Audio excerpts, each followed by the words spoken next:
জোটসঙ্গী হিসেবে নির্বাচনে প্রার্থিতার জন্য বিএনপির ভারপ্রাপ্ত চেয়ারম্যান তারেক রহমানের সিদ্ধান্তের অপেক্ষায় রয়েছেন দলগুলোর নেতারা। তারা বলছেন, কাঙ্ক্ষিত সংখ্যক আসন না দিলে প্রতিশ্রুতি ভঙ্গের কারণে বিএনপিকে বড় ক্ষতির শিকার হতে হবে।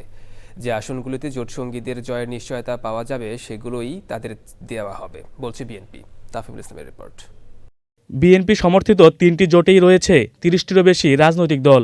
আর জাতীয় সংসদ নির্বাচনকে সামনে রেখে বিএনপি ২ ধাপে প্রার্থী ঘোষণা করার পর ফাঁকা রয়েছে ২৭টি আসন। এ অবস্থায় কাঙ্ক্ষিত সংখ্যক আসন না পাওয়ার শঙ্কা থাকায় জোটসঙ্গীরা বলছেন, বিএনপি প্রতিশ্রুতি ভঙ্গ করেছে বলে মনে করছেন তারা। আমাদের রাজনীতিতে আমাদের পরিচ্ছন্নতা থাকতে হবে, আমাদের বুঝতে হবে ঠিক মতো এগুলো তাদের বলতে হবে। তারা করলো কেন এরকম করে? তারা কি মনে করেছে যে আমাদের বাদ দিয়ে করতে পারবে? তারা করবে, বলবে যে না আমাদের লাগবে না। এখন বর্তমান যে পরিস্থিতি দেখতেছি, জাতীয় সরকার তো দূরের কথা, নির্বাচনেরই জন্য নমিনেশন দিচ্ছে না, তাহলে তাদের প্রতিশ্রুতিটা ভঙ্গ হলো না। এই অবস্থা চলতে থাকলে আমাদের সাময়িক রাজনীতিতে ক্ষতি হয়েছে, বিএনপির জন্য বড় ক্ষতি। বিএনপির যে সিগন্যালটা সেটা মূলত তারেক রহমানের উপরে নির্ভর করে। আমরা ওনার দিকে চেয়ে আছি।